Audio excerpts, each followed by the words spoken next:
And welcome back to Stories from the River. This is your host, Charlie Malouf. And I'm here trying to get this intro completed. We are here at the Charlotte Motor Speedway on location for our Mission Possible Sleep Summit. And let's see if I can't get this right. I'm here with Alexis Strafuss. Alexis is a rising star at the river and the general manager of the Augusta Annihilators. Alexis, how you doing today? I'm doing amazing. How are you? I'm doing well. We got through the intro. Yes, we did. Awesome.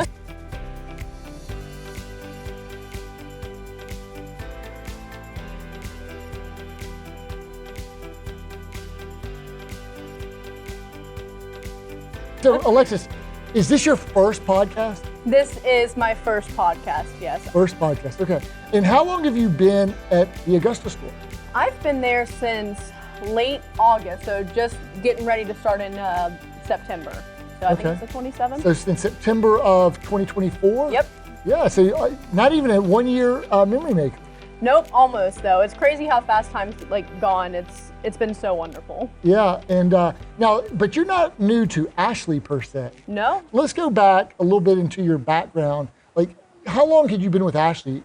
I started in 2020, right during the peak of COVID. So whenever they had a bunch of, unfortunate layoffs, I was one of the first groups hired back on. And I had no sales experience, nothing. I came from food and beverage, and I'm like, well, got to pay bills still. And I was pretty scared, not going to lie, when I first got into it. But I ended up falling in love with what I did, the ability to influence other people, and really just fell in love with it. So yeah, about going on almost 5 years now. Wow. And for our audience, this was in Florida, correct? Yep. Yeah. Yep. And so you started in sales? Yeah, I did. I started as what we called it back there as an RSA, but here obviously HFCs and memory makers. But I started there, was a sales associate for about 6 or 7 months, and then started really progressing with leadership. So after an RSA for 6 or 7 months and having that sales success, what was your next role? We had what's called an MIT, so manager in training, and essentially what that role was kind of support throughout our region itself. So if you needed coverage somewhere, if there was somebody going on vacation, and depending on whenever there was the availability to grow within the company, that would be the next person that would be promoted into that sales manager role. And when did you get your first box? Like when did you become did they call it store manager or general manager? Yep. So yeah, it was like either store leader, general manager, similar thing. So when I first became a GM, it was in the Inverness location in February of 2022, I believe. Okay. And that was awesome. Yeah. So it was the smallest Ashley store ever. It's literally, it's a converted Walgreens. So it was pretty crazy. That takes the cake. Yeah. But then I'm sure you grew sales and had success and got promoted up? Absolutely, yep. It was a very impactful time in my life and made me fall so much more in love of just leading people and watching them grow and flourish. And we did a lot of good things there, and it was a really amazing experience. And so you were in Inverness for a period of time, and then what was how long, and then when was your next stop? I was there for about, I believe, 8 months, and then went to a larger showroom, which was our outlet center down there. So I was in Port Richey for, I think it was about 7 or 8 months, and then from there I went to Wesley Chapel, which is one of the flagship locations down in Florida. So. And didn't you get some big award, like store manager of the year or something? Yep, I got rookie of the year in I think 2022, and that was a really cool experience for sure. Cool. And did you win another one in 23? So I did not win another one in 23, but we had what's called Top Gun awards and different prizes. So I was fortunate enough because I had, a great team that was working with me. We were able to take home that trophy month and month and month and month and month again, and that was awesome because I got some of their awards that they did, and the incentives were free vacations. That was great. Oh yeah, okay. So what was one of the best vacations you won? Napa Valley. Oh, that's I went awesome. to Napa. Yep, I love wine, and my friend and I were like, "Oh, we got to go," and it was a really wonderful experience. That's very cool. I've been to Napa once. It was not like what I expected it. No, not even remotely. I was expecting what I think is like Sonoma, like the rolling hills and like you see in the movie Sideways. Yes. And when I got to Napa, it's very small and contained. Yeah, it's like a small little kind of town, and I'm like, oh my gosh, okay, but it was still beautiful though. Yeah, very cool. Okay, we've kind of gotten right into it.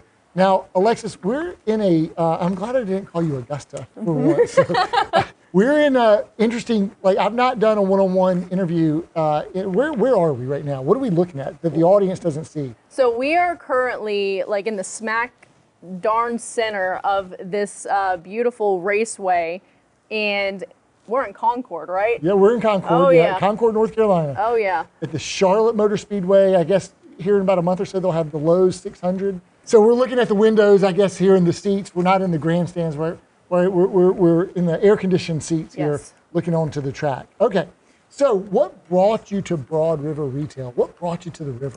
So funny enough, LinkedIn was something that was important to me when I first got into leadership back at AGR, and I just fell in love with being able to hear stories from other people's successes, be able to find great things to take back to my team, you name it. And when I first got on board with LinkedIn, I remember seeing Broad River pop up all the time, and I was like, wow, they're pretty awesome, And by doing it, you're like, yeah, I don't say so myself.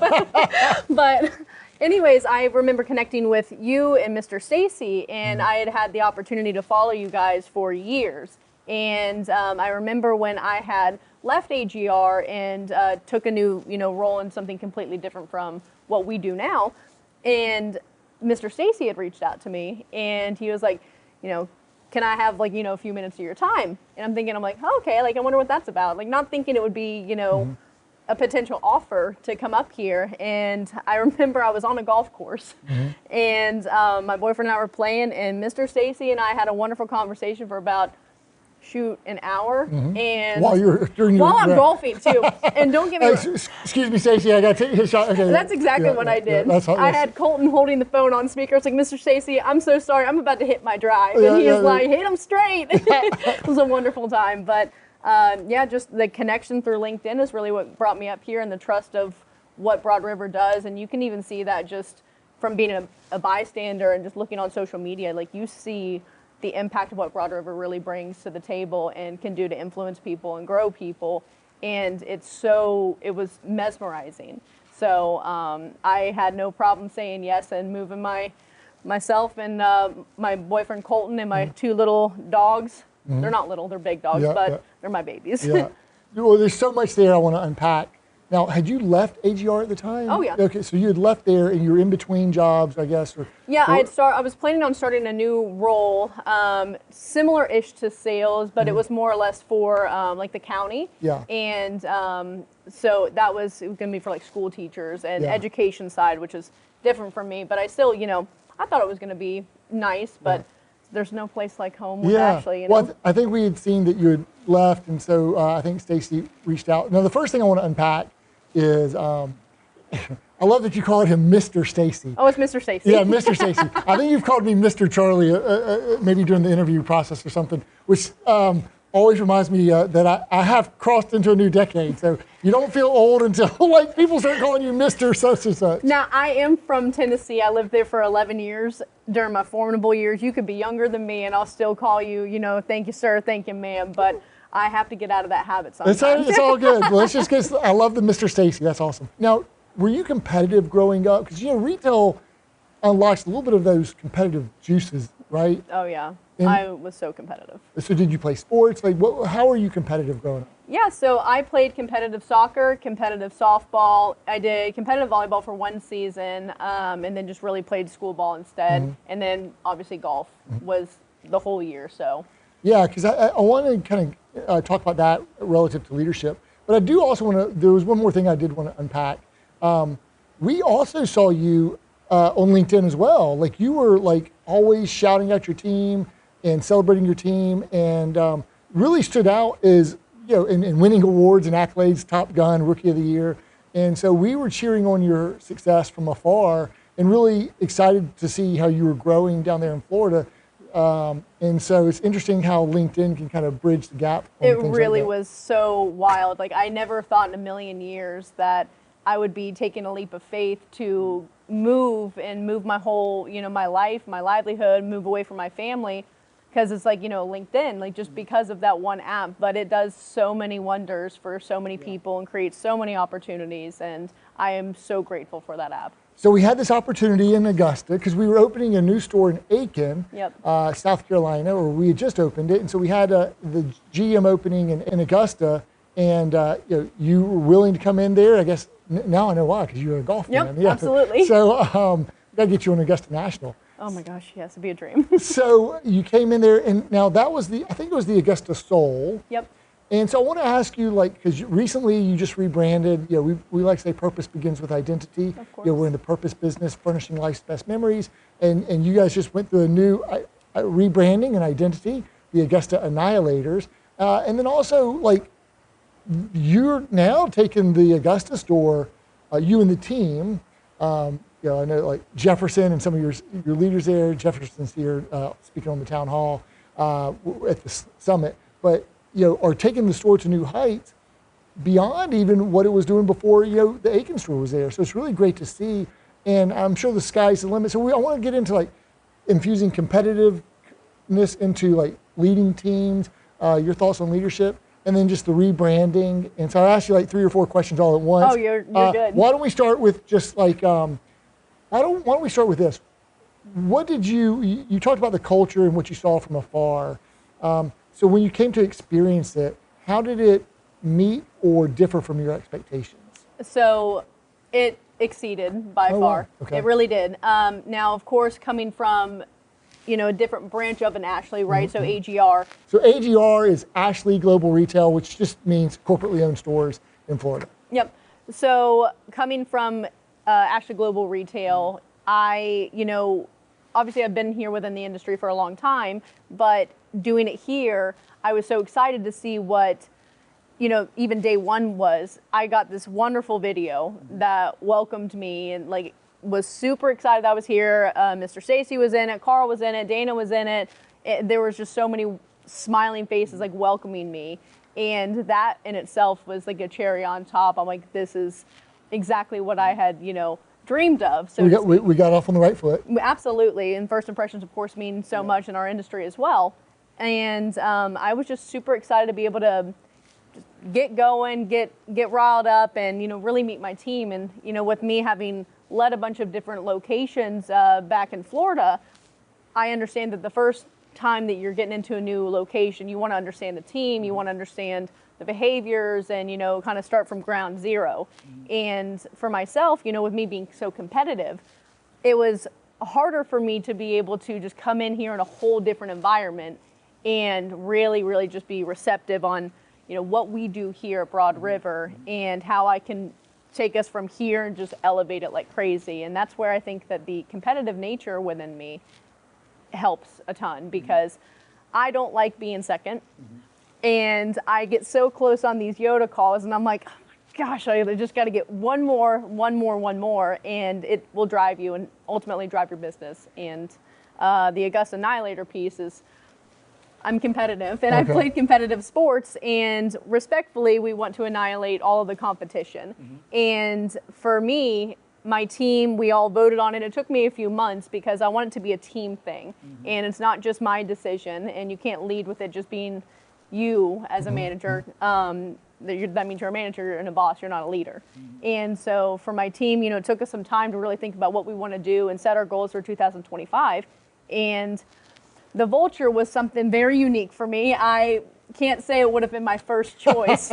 The vulture is the mascot. We'll have to show the Augusta Annihilators, the new logo on screen. Oh, it's really sweet. Okay. And now we love Vinny though. Vinny is the best. But Vinny and the Jets. Vinny's cool. What is it? Who is Vinny? Vinny is the vulture. What you've named the vulture. Oh yeah. Okay. Oh yeah. Vinny's a whole movement. So it's a movement. Vinny in the Jets. Vinny the vulture is a movement. Oh, okay. Yeah. Say more. Mr. Vinny and the AKA the vulture. Surprisingly, the symbolism for what a vulture stands for per Google. So we're gonna hope that that's accurate, right? It stands for loyalty, drive, ambition, passion, teamwork. It's everything that what we wanted to have within our box, and then some. So there's so what was the do you know the second and third place choice options? Yes. Are you going to share those? Or no? no? I will. So okay. The one I personally wanted was the cheetah. because as the mascot. Yep, as just the mascot. But you guys were sold on the name Augusta. We all were. Yep. Augusta Annihilators. Okay. Yep. So you wanted the cheetah, and then what was the other one? Jellyfish. Jellyfish. That one was also pretty cool. Yeah. But yeah, it ended up being Mr. Vinny, which has been great. Well, you got to have fun with it. And now Vinny's got a mascot, a whole kind of personality to him. And so, like, was it hard in the beginning, like, to push through the frustration? And you mentioned Yoda, the Yoda calls. Yoda is like our store of the month, like top KPIs across the board for that fiscal month. And so, the store that wins Yoda, the Yoda Award. But you're in the conversation for Yoda. Augusta is. But was it tough in the beginning? Like, how did you avoid, as you're coming into a new store, like not getting frustrated, or is it not changing as fast as you want it to change, or did you have to kind of figure out who you could win with, who you were gonna, or who you had to coach up or coach out? Yeah. So whenever you come into, like I said a little bit earlier, whenever you come into a new location, it's hard when you have a mindset that's fixed, and it's just you can't. Rome wasn't built overnight. It was not. So when I came in here, I've had the privilege, like I said, of being able to lead a bunch of different stores down in Florida, that when I came up here, I understood that it was probably going to take longer than what it would have been down there based on the fact that, we operate differently in a great way. So for me, it was harder in certain situations, meaning I couldn't just immediately correct something because I wanted to fully immerse myself into our culture and our behaviors before I would even attempt to try and coach. And because, you want to build the respect of your team as well. And I think the hardest part for me was watching it take a little longer than usual, but when it did finally start to click, it started to really click. And I remember a funny story when I first got into the showroom. I'm like, oh yeah, we'll be a 33% close rate by the end of next year. Everyone looked at me, they're like, you're crazy. I'm like, I am crazy, but like in the best way possible. You'll find out. Yeah, right. And it's just finding a way to see what my team can do. And of course, there's always some fall off, unfortunately. But after you give them and yourself 110% effort into developing your people, building the trust, and creating a culture that you want to be in yourself, the sky is the limit, and your store can produce so much more than anybody could ever anticipate. Well, there's so much there, so much gold. So you're not like saying, hey, if I could just get more traffic, we could do better. Oh, absolutely. You actually said, hey, we have plenty of traffic here, and when we close at a higher percentage, then we're going to elevate. You also mentioned when it's the culture that I want to be at, that's because I want to enjoy where I come to work every day. Absolutely. And so we're going to set the culture right. And then you also kind of said, I've had experience in doing change management because I've been in different stores and I've switched stores. So you kind of alluded to the fact that you didn't get frustrated because you'd gone through this before and you thought it might take a little bit longer because not only am I going to a different store, but it's a different store within a new company that's got different ways of doing things. So I think you allowed yourself to have that runway is what it sounds like. But what was it when you walked into the store?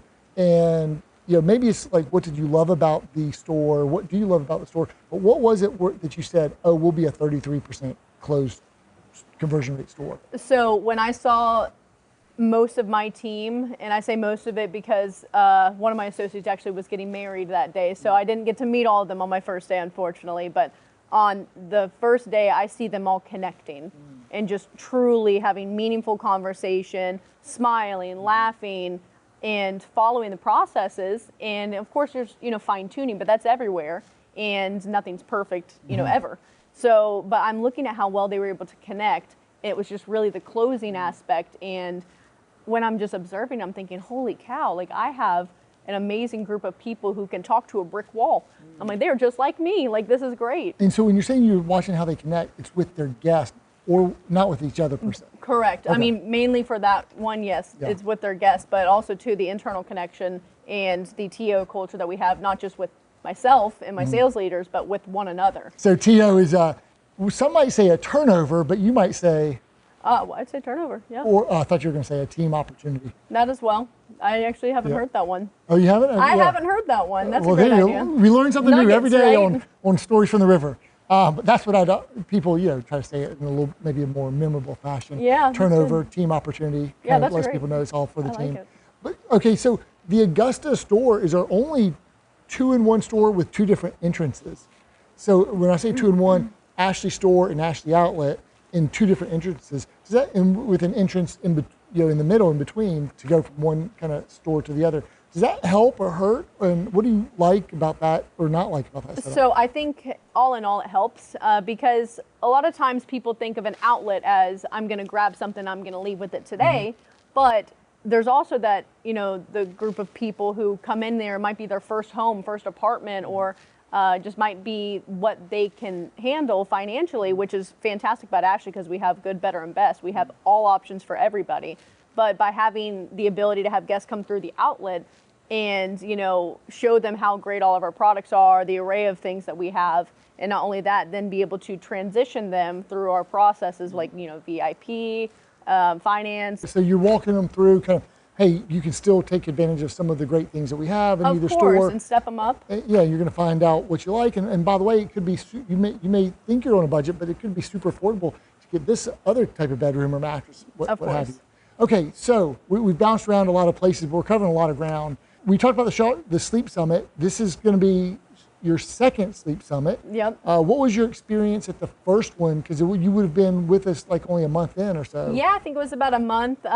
It was really awesome. When I first came in here, I'm thinking, wait, we're having a meeting at a racetrack? Like, that's so freaking cool. Like, I was so excited to get up here, and especially too because that was the same time the hurricane happened.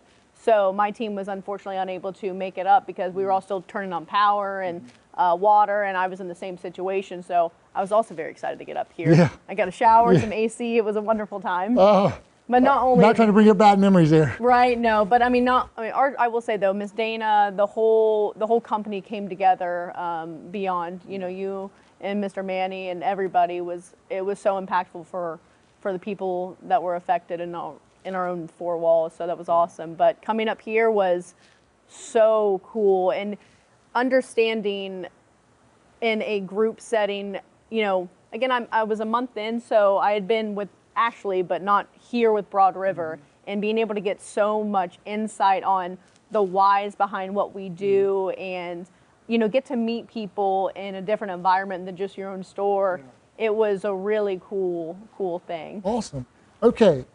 The GM position, we actually have a project called Project Nucleus, because we think the general manager is like the nucleus of the store, so critical to the success of the store.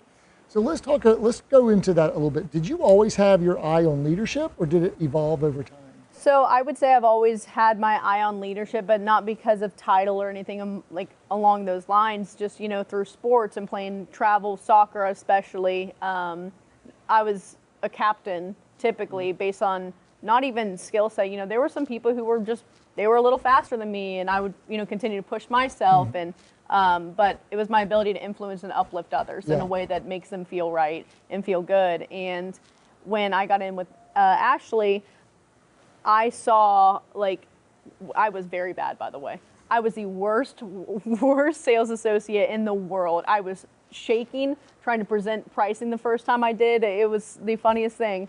And it's a little better now, right? But when I first got into leadership, my main goal was to make people feel invested in and loved and cherished and grown and heard. And I've always wanted to make people feel the way that they deserve and want to be treated. And leadership gives you that opportunity. That's really cool. Well, I've heard it said that leadership is influence, nothing more, nothing less. But you added a part to it that I think is very profound. You said leadership is influence and uplifting others. Yep. So that second part is because really you want to draw the best. You're seeing the potential in them, and you want to draw that potential. You want them to see and recognize their own potential and to optimize their own God-given talents, abilities, and potential. So I think that's awesome. Okay, so what was the moment that you knew you wanted to become a GM? I knew I wanted to become a GM when I got promoted to a manager in training. Okay. And I always want to have something to push for and to chase, because the worst thing in the world that you can do is become complacent. And I knew that my next step was, all right, you're going to get a sales manager position. And then I'm also a firm believer of writing things down. So I remember in 2022, I wrote down my deadline that I would be the store manager for the outlet down in Florida. And then when I was in the outlet, I said, I know I will be the GM for the Wesley Chapel location. And every single time I had not only achieved those goals, but I had done it early because I had something to chase. Okay. So I want to know at the end of this. Remind me. I want to ask you what you've written down for your next absolutely for your next role. We're going to save that to the end though, of course. so people can listen all the way to the end. Okay. What's one early lesson you learned that still sticks with you? Listen more. I think that's probably a lesson that we can all listen to understand, listen to be able to coach better. And so when you say listen more, what are you thinking about there? For me, I've never really been a shy individual, and I grew up with a lot of shy friends. And so a lot of time, even, people who are a little bit more quiet or those who might not be as outgoing or, loud, so to speak, everybody still deserves to be heard and in a way that makes them feel respected and truly listened to. So learning more and listening more will help you guide your people more effectively. It will help your business flourish. It will help everything, but you just have to listen more. Yeah, and by the way, listening is a skill, which means if something's a skill, it can be improved. And so we can always improve our listening skill. And to your point, it'll only help you do more and better and flourish better. Okay, so were there any setbacks or detours along your path to GM? I know that you said you wrote these things down, but life is rarely straight up and to the right. Usually there's crucible moments or hardships or setbacks or detours. Did you experience any of those? Yeah, absolutely. So it's never, like you said, just super easy. And obviously everything, at least in my opinion, that's good in life is something that you got to really put in work for. And back in the time when I was a sales manager, I was in the Ocala location in Florida. I had a GM who was out for some time and had to fully own the store. And that was a few months, and I was exhausted. I was super tired. And I'm thinking, is this something I can do? Like, do I have the mental strength, the ability to continue to invest and pour into my people? And just when I thought, I'm like, I don't know if this is going to be me.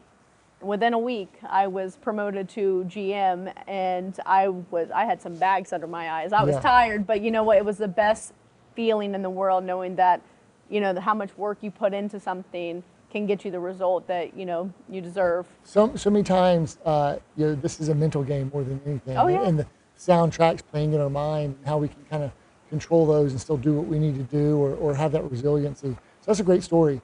What did you learn in previous roles that helps you lead today? So before Ashley, I was a food and beverage manager for a golf course in Gainesville, Florida. I did go to UF, so go Gators. I don't want to say that too loud in Georgia. But when I was doing food and beverage and hospitality, I learned a ton about, one, active communication with your peers, with your guests who come through, the importance of P&L and all those, the math side of things. I was like, okay, numbers are pretty fun, and I hated math growing up too, which is even funnier. But I learned more about how to make your guest happy on a day-to-day. And you can do that whether it's furniture, whether it's food and beverage, whether it's, going to Disney World. Like, it can be so many different things. But if you have a positive outlook, if you're happy, and if you're somebody that you want to have leading you, and if you're that role model, then the sky's the limit, and it doesn't really matter as much the industry. It matters what your influence is to the people around you. So, by the way, the University of Florida is a great school. I have a nephew down at Florida right now. Oh, so. Good. I don't like them in sports, by the way. Yeah, so that's why you have to whisper it. I made that mistake down there. So looking back, what advice would you give to yourself on day one? Soak it in, honestly. I remember the feeling of taking the photo in front of the store, and I was on cloud nine, and the day flew by, and I'm just thinking, holy cow, this is mine. And there's something about walking into not only a new company, a new opportunity, but just something that that you have the ability to change in a positive manner, and what you do to bring to the table will affect everything else around it. But my advice would be, just soak it in and enjoy it. That's great advice. I think that's advice that all of us probably need to tell ourselves more often, or tell our younger selves. So you mentioned stores elevating and doing well. What do you believe makes a store team thrive? Culture. 100% it's culture. And why is that? Because if you have a positive culture, and not just positive, like everybody's happy-go-lucky, there's got to be a little bit of accountability in there too. But when you have a team who is when they're grooving, they in theory hold themselves accountable without you even having to step in. And that's when you've got people who are here for the right reasons. They're here to make our guests who come through, the happiest that they can be and represent us as a brand well. And but culture, day in and day out. Yeah, when they they're going to behave a certain way, whether you're there or not. Correct. Watching them, because everyone believes in the goal, the mission, the vision, where you're going and why you're doing it, what you're trying to achieve. Yeah, everyone's on the same page. Mr. Stacy talks a lot about the speed of trust, and so how do you build trust with your team? Going back to what I was saying earlier about active listening, you have to listen before you can ever really have trust in your team, because if you're just doing all the talking, they're gonna be like, okay, she's just talking at me, she's not hearing me. But definitely getting to know your team on a more personal level and understanding their whys. So everybody's got a why. Like for me, I'm trying to buy a house eventually. I'm about $2,500 left of paying off my student loans, which is another why. And but my team, they've got kids, some of them have trips they want to take that are, once in a lifetime, and finding a way to listen to them and hear them and help motivate them in a way that, suits how they need to be coached is how you're going to, be able to do things effectively, for sure. I think those are great, but I get the sense also with you that it's maybe your presence or the time that you invest with the team, that they see you in the fight with them. I was going to use the metaphor or analogy of a gym rat. Right? So I'm glad you got that. A gym rat's someone who's always in the gym, right? Yeah. If you're playing basketball or whatever, you're at the gym. A grinder, someone who's like always, who's putting in the time. And is there any truth to that? Like, do they know that they can rely on you to be there? 100%. Yeah. Yep. And even if I'm off, like I go home from my shift and I'm cooking dinner, I'll get an override and they'll be like, hey, I just want to make sure that this looks good. It's by the 3X exactly, but is everything looking okay? Did I forget a piece on there? I'm like, no, the rails are there. You're good to go. Like, okay, we just want to make sure. Have a good night. That's good. Pretty soon you won't have to take those calls. It's like, I'm just going to focus on dinner. Oh yeah, a lot more towards the beginning of it when I first got in, but it's amazing now. That's right. So what is the hardest part of leadership in retail, and how do you navigate it? So I think for me originally was a matter of not having a set Monday to Friday, because growing up you always think I'm going to have a Monday to Friday job. And then when you hit, early 20s, I'm like, okay, well, and actually I've been doing this for a while, and I'm like, oh man, I'm missing out on some of my youth, when it comes to going out to Saturday football games and or certain events. But then the older you get, the more you realize that, okay, you still have the ability to work hard and play harder. And with a pretty much uncapped commission, you are the one who can set what dreams and goals you want to achieve. And just because you have, Tuesdays and Wednesdays off, or Wednesday, Thursday, or, set Sunday and Wednesday, it doesn't matter anymore. Let me see if I can teach that back the way I'm internalizing what you're saying. It's like we come in with expectations or preconceived notions that my schedule is going to be this, that's going to be that I've arrived. But what you're really saying is, yeah, it might be different than what the expectations were, especially with regards to schedule, but the compensation might be more directly related to your effort and what you put in, and that you can still design a life and design a schedule and a work rhythm that works with you, and that you can still enjoy it maybe even more than you expected. Completely that. Okay, perfect. Then I heard you well. Very well. I listened, Loud and clear. I listened well. What are you most intentional about as a leader? How you phrase things and how you speak to people. Yeah, and that's something I think, for me, I've had to learn a lot. Because sometimes I'm like, wait, that's what they heard? I know I said it this way. I'm like, okay, I got to be a little bit more careful and intentional about what I say, how I say it. So I think it's really good wisdom. So how do you balance driving results with developing people? So you have to have a certain level of time where you are developing, and then you perform. So the different zones, right? Mm-hmm. So Learning zone versus performance. Yep, versus performance. Yep. And for my team, it's consistent Sunday trainings, and we never deviate. It is 1 hour before, and for some of those who might need extra help, it's open office hours for the hour before that as well. And by doing so, it creates more confidence with them to be able to take the time before the guests are here on the floor, just undivided attention for product knowledge, for certain processes they might need assistance with, and then finding true balance between executing and just going for the result versus understanding the behaviors behind what will help those results. Yeah, what you're saying is, listen, we're going to be intentional about always carving out time for development, learning, training, education, things we have to work on, or even just open office hours. Yep. Because when the show's on, and it's game time. Yep. And that's when we're performing. Yep. Yeah. But they also always have me to support regardless. Yeah. So active P2I and listening and being there to not hold their hand because they need it, but hold their hand because I want to. Yeah. And I want to be there to be supportive for them and whatever it may be. Yeah, and we say active P2I, it's, and I've said this on a recent podcast, but it's position to impact. And when you say active P2I, that means you're not in your office, you're on the sales floor. Correct, yes, sir. Yeah, listening and engaging in interactions between HFCs and guests as needed. Yep. Yeah. What's one habit that keeps you grounded as a leader? I have to check my emails for 30 minutes before I can do anything else, which sounds kind of crazy, but I have to have my email time because I hate the feeling of not knowing.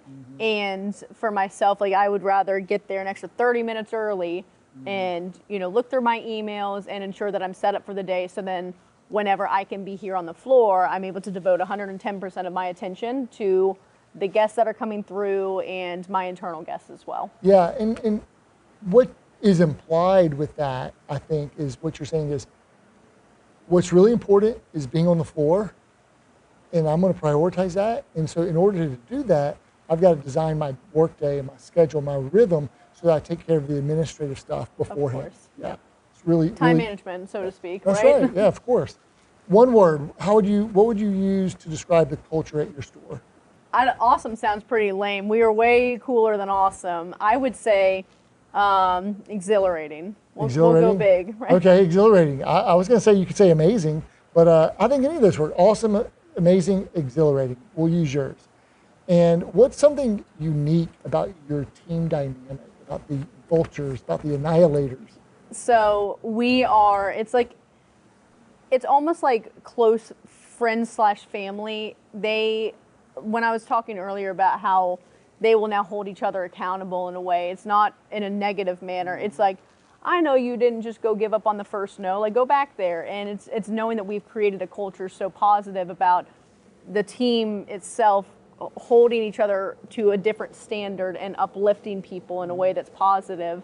But it's remarkable to see. It's positive performance. It's performance, pushing performance in a really positive manner to fall back on the standard. You've elevated the standard. Yep. It's really, really great.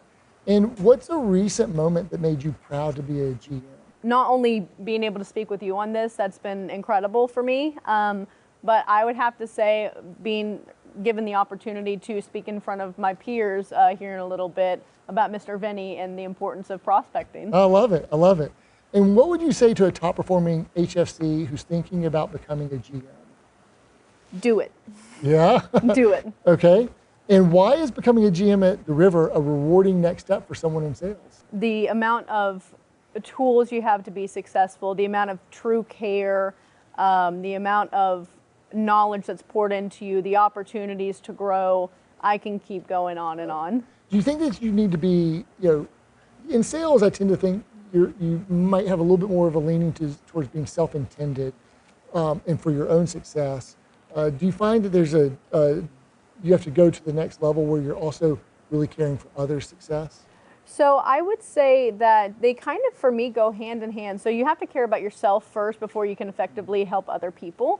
But what I would say is, if you do both and you can find a way to manage to love yourself, you'll be able to love your team so much more. Okay, I like that. What makes the GM role at Broad River different from leadership roles at other retailers? This one's a lot more hands-on with your associates, which is amazing. And just a couple more. Yeah, fine. How does stepping into a GM role elevate someone's growth beyond sales? So beyond sales, this is one of the things that I thought of when I first got on board with just selling in general. I was terrified. But the beauty with it is you can go and do so many things just based on the connection piece, because, I know I've had people with poor, first like interactions, and, you never want to be negative. You want to be able to find the good in every role, in every position, in every category. So it could be sales, it could be food and beverage, it could be anything in this world. You can be a painter, I don't know, but I can't paint for anything. I'm very bad. But, you can utilize the skill sets for connection, for structure, for positive reinforcement to be able to do anything in life. I love it. Okay, for someone thriving in sales, why might the GM role at Broad River be the opportunity they didn't know they were looking for?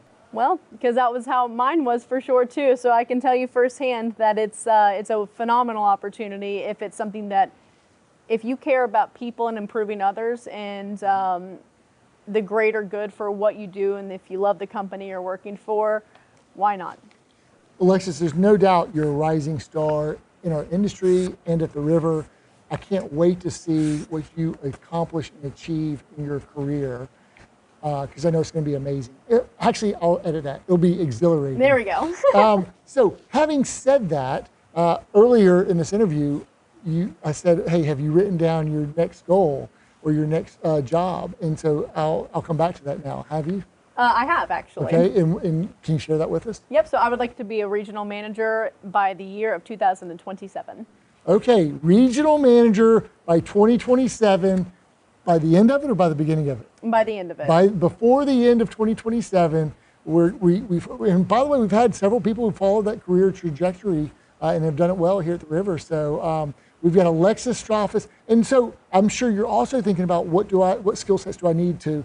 You've got a great mentor now in Dana in the Savage South, and what skill sets do you need to kind of improve upon to kind of take it to the next level?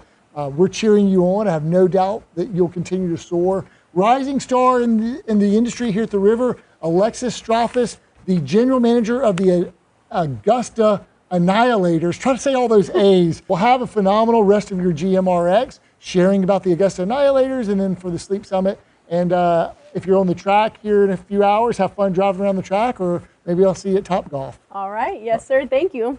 Thanks so much for joining us here at Stories from the River. We try to bring you fresh new content behind the scenes here at Broad River Retail every Tuesday and Thursday. And so do us a favor, if you like what you heard, leave us some feedback or subscribe or mash that like button. We appreciate any of the feedback that we get. So thanks so much for joining us. Thanks for listening to Stories from the River. To check out more episodes, visit storiesfromtheriver.com. To watch this episode, go to youtube.com/@storiesfromtheriver. Join us again next week, and remember to like, rate, and subscribe to the podcast.